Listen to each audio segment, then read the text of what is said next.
2009 నుంచి అనంతపురం జిల్లాలో ఉండే ఈ 6 మైనింగ్ లీజులు సంబంధించి కొన్ని లీగల్ డిస్ప్యూట్స్ అనేటివి నడుస్తున్నాయి. వీటికి సంబంధించి 2010లో అంటే సుప్రీంకోర్టులో కొన్ని కేసులు ఫైల్ అయినాయి. ఆ కేసులకు సంబంధించి మొదట సుప్రీంకోర్టు అంటే ఈ లీజులకు సంబంధించిన డిస్ప్యూట్ని తేల్చాలంటే ఇంటర్స్టేట్ బౌండరీ అనేది మొదట ఫైనలైజ్ కావాలి. ఆ ఇంటర్స్టేట్ బౌండరీ ఫైనలైజ్ అయిన తర్వాత మిగతాది చేయాలనుకున్నది.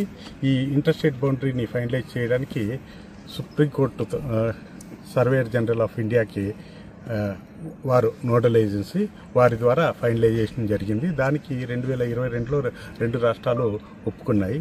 అది అయిపోయిన తర్వాత ఇప్పుడు ఆ ఇంటర్స్టేట్ బౌండరీ రెఫరెన్స్ని పెట్టుకొని 6 లీజులు సరిహద్దుల్ని నిర్ధారించాలి.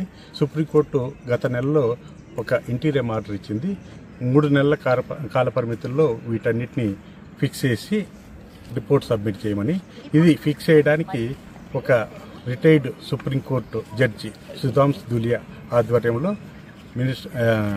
సెంట్రల్ ఎంపవర్ కమిటీ నుంచి, ministry of environment and forest నుంచి, మళ్ళా మన స్టేట్ గవర్నమెంట్ ఫారెస్ట్ డిపార్ట్మెంట్ నుంచి, మైన్స్ డిపార్ట్మెంట్ నుంచి, సర్వే ల్యాండ్ రికార్డ్స్ వాళ్ళ డైరెక్టర్ ఆధ్వర్యంలో ఇప్పుడు సర్వే అనేది స్టార్ట్ చేయడం జరిగింది. అండ్ గత 1 వీక్ నుంచి పేపర్ వర్క్ అంటే ఎలా చేయాలి ఏంటి అనే ప్లానింగ్ చేసుకున్నారు. సోమవారం నుంచి ఫీల్డ్లో డ్రోన్స్ ఇప్పుడు అందుబాటులో ఉన్న లేటెస్ట్ టెక్నాలజీస్ ఉపయోగించి సర్వే చేయడం జరుగుతుంది.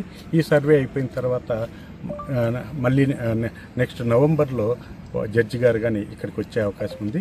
ఇవన్నీ అయిపోయిన తర్వాత ఈ సర్వే రిపోర్ట్ను బట్టి ఈ రిటైర్డ్ జడ్జి సుప్రీంకోర్టుకి సబ్మిట్ చేసిన దాన్ని బట్టి ఫర్దర్ అంటే సుప్రీంకోర్టు ఎలాంటి ఆదేశాలు ఇస్తుందో దాని ప్రకారం ముందుకెళ్తారు.